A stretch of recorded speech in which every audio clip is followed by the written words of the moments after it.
Pagar betis minoritas ini tetap aman di Indonesia. Makanya keblinger kalau pemerintahnya tidak memberikan izin ada kiai ikut Natalan di gereja ini, dilarang, goblok namanya.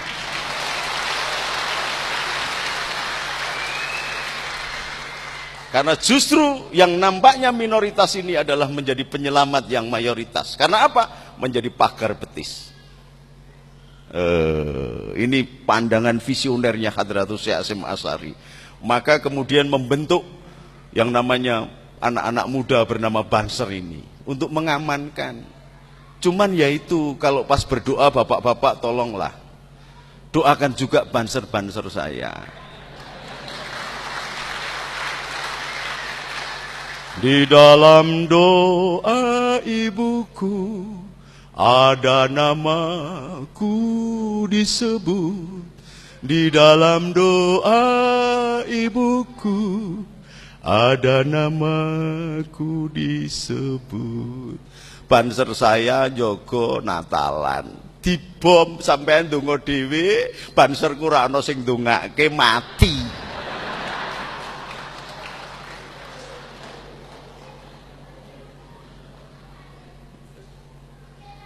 Lho nek Satpol PP apa Hansip apa ngono njaga ngono digawe amplop, nek banser ngono ki ora amplopan, mulo gering-gering banser ya to.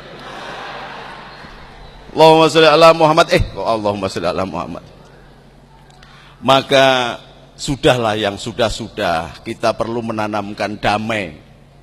Ar-Rahman itu menjadi kasih. Ar-Rahman itu ditiupkan roh Allah di dalam diri kita yang bersifat Ar-Rahman. Maka ketika engkau ingin menyatu dengan Bapakku, kata Isa, aku adalah jalan, kebenaran, hidup. Yang barang siapa menuju kepada Bapakku melalui aku. Maka kalau aku itu adalah Ar-Rahman, kasih, maka ketika engkau datang kepada orang-orang yang miskin, yang kelaparan, dan engkau membawa sepincuk nasi, ketika engkau mendatangi orang yang kedinginan karena banjir bencana dengan selimut, ketika engkau menziarahi orang-orang di penjara atau yang sedang sakit, maka sesungguhnya engkau menziarahi aku, memberi makan aku, dan memberi minum aku.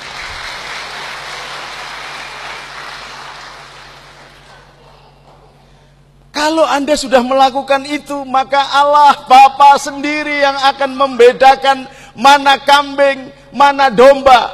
Karena Anda adalah domba yang akan diselamatkan oleh Allah Bapa di sisinya.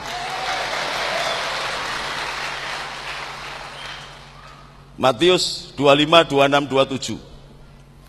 Jadi saya hafal banyak Injil, tapi Pak Robi nggak usah khawatir, saya tidak akan daftar jadi pendeta.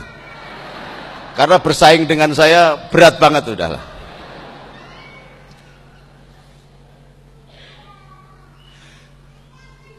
Gus Dur meneruskan Hadratus Syekh Hasyim Asy'ari. Dia sapa karena namanya adalah Ad-Dakhil, penyebar rahmat, penyebar kasih. Seandainya tidak ada Gus Dur dan Allah tidak melahirkan orang yang seperti Gus Dur, maka sampean tidak bisa melaksanakan Imlek. Tidak ada liang-liong, sampean dipaksa bernama Jawa, bernama Indonesia, bernama ini, rasanya nggak enak. Jadi sampean kayak setengah manusia aja. Ini. Jadi orang yang faham agama pasti kenal Tuhannya. Orang yang kenal Tuhannya pasti memiliki peribadatan. Karena tidak ada peribadatan tanpa ketaatan. Tidak ada ketaatan, tidak ada ketakwaan. Nah, sampean menyapa bangsa dengan taman hati, menolong sesamanya tanpa melihat agama, ras, suku, kepercayaannya, maka sampean berarti memperkuat jabatan di pundaknya sebagai talang-talang Tuhan dan tangan Tuhan sendiri mengurapi bangsa Indonesia. Ini dalam konteks bahasa Arabnya adalah wahdatul wujud, manunggaling kawula marang Gusti. Caranya bagaimana mengaplikasikan sifat ketuhanan yang bernama Ar-Rahman atau yang Maha Kasih itu. bukan hanya ditulis. True love, kasih yang sejati. Bagaimana kasih yang sejati? Wong sampean aja nggak pernah datang ke tempat saya.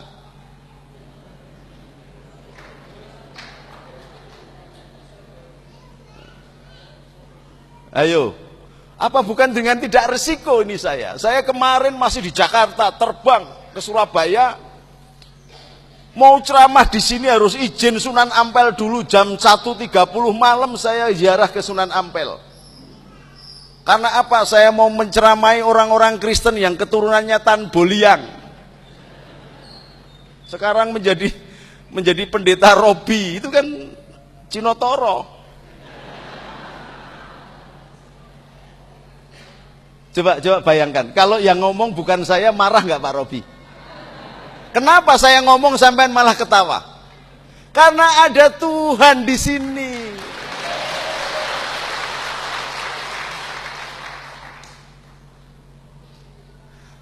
Jam 3 saya sudah jalan ke Jombang. Masya Allah, sekarang saya lihat itu malaikatnya pada duduk, nganggur semua.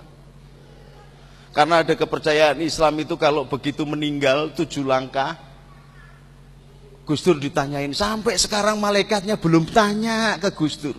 Karena apa? Pagi jam 2 ada yang nunggoni, jam 3 ada yang nunggoni, jam 12 ada yang nunggoni. Sudah 4 tahun malaikatnya duduk aja tak tanya, Kat gimana Kat kabarnya?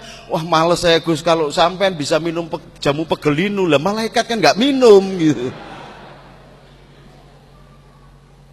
Karena apa?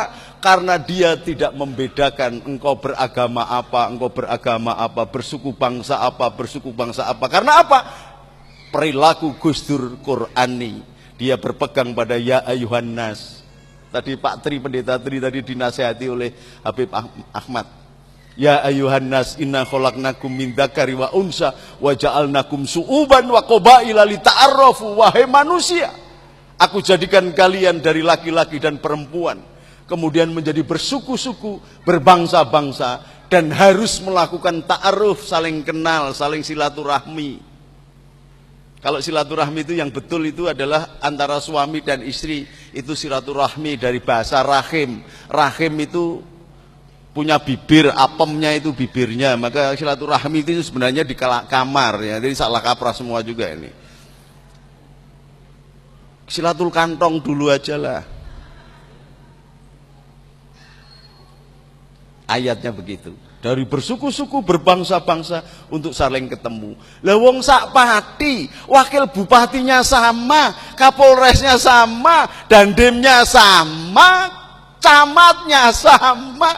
Kok mau beribadah saja jangan ada umatku yang datang, wis rasa teko ora apa-apa gitu loh. Karena apa? Antara Kristen, Hindu, Buddha itu dipimpin oleh nabi-nabi. Islam dipimpin oleh nabi-nabi. Orang Yahudi dipimpin oleh nabi-nabi. Gusti Allah ini mencela-mencela enggak? Ya bener jawabannya kok ora patek jelas gini. Gusti Allah ini mencela-mencela enggak? Lah iya, kalimatnya sama. Dulu itu sudah ada, la ilaha illallah itu ada. Jangan ada Allah di hadapanku. Kemudian karena ramudeng-mudeng ganti Nabi sampai 319.000 Nabi, sampai kepada Musa. Musa disuruh naik ke gunung Tursina. Di situ dididik kursus kilat oleh Allah selama 40 hari. Medon-medon bawa lot yang bertuliskan The Ten Commandments. Satu ayat yang pertama adalah jangan ada Allah di hadapanku. Jangan ada Allah lain di hadapanku. Itu nek bahasa Indonesia. Bahasa Arab la ilaha illallah. Lu sampai ini Kristen kok mau la ilaha illallah?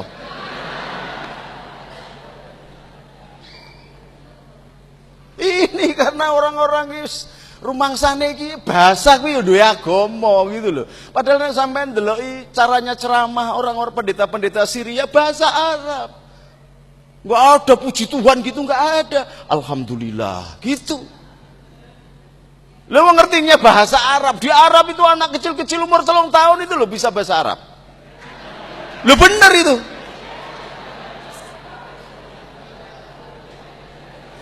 Ini ceramahnya masih panjang apa sudah habis?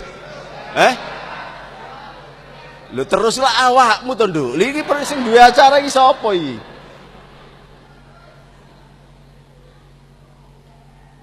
Jadi 10 perintah Allah atau the 10 commandment kepada Musa dibukukan dalam Lot itu adalah la ilaha illallah. Jangan ada Allah lain di hadapanku. Kemudian baru hormati orang tuamu. Kemudian baru jangan berzina. Lah sampean disuruh jangan berzina karena setiap organ mata itu, organ tubuh itu melakukan zinanya sendiri-sendiri. Sampean sering zina mata. Malah milih presidennya Pak SBY goro-goro ganteng zina itu. Ya jadinya begini. Jangan mencuri, jangan membunuh, benar? Dan jangan lupakan hari Sabat. Peringatan Natal hari Senin.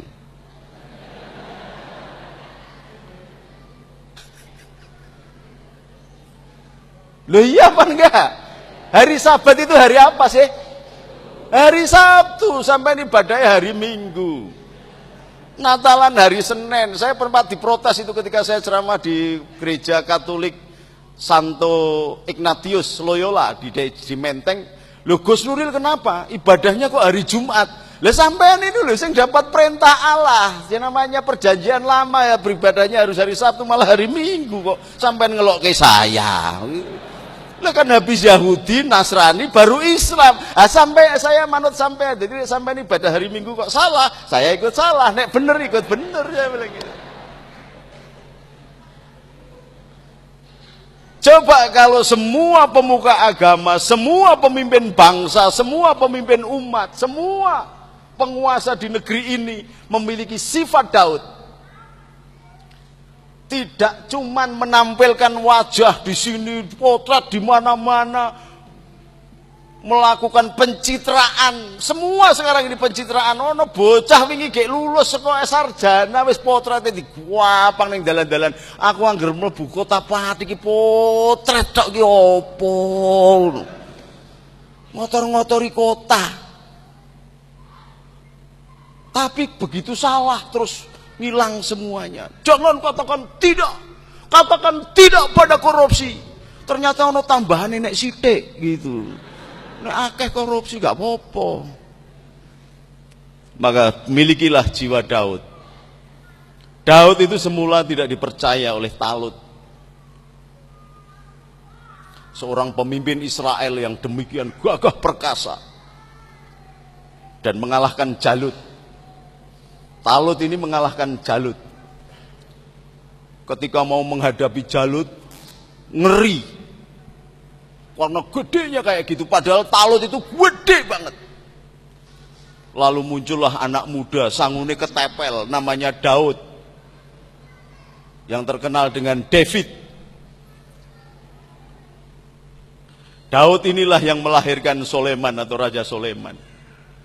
Daud bisa mengalahkan Jalut. Goliat itu Jalut bahasa Arabnya.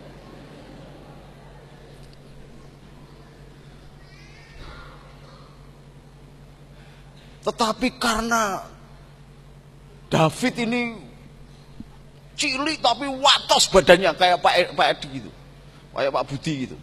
Jadi nggak begitu gede tapi watos. Senengane kawin, weh. Bojone sudah 999 melihat panglimanya punya istri cantik, dicintai juga. Panglimanya disuruh perang, bojone dipek gitu loh.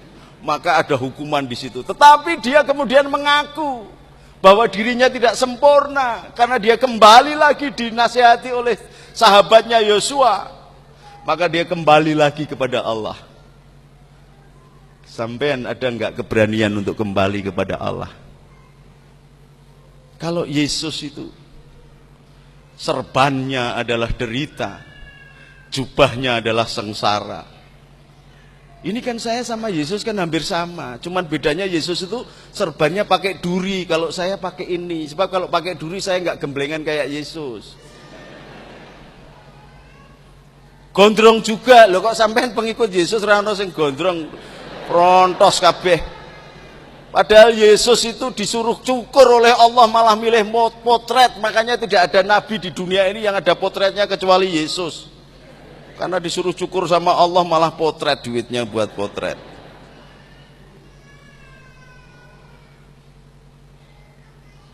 Daud memberikan contoh dan mengaku salah. Ini yang tidak dimiliki oleh bangsa seluruh dunia.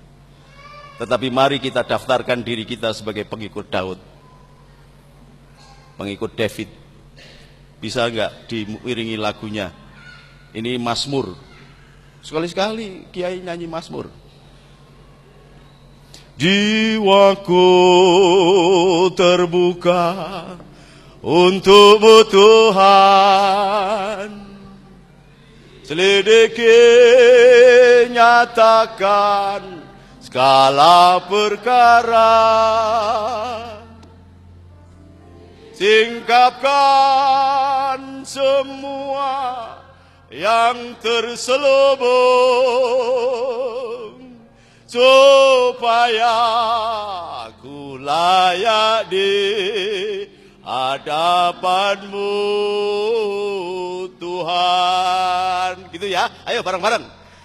1, 2, 3.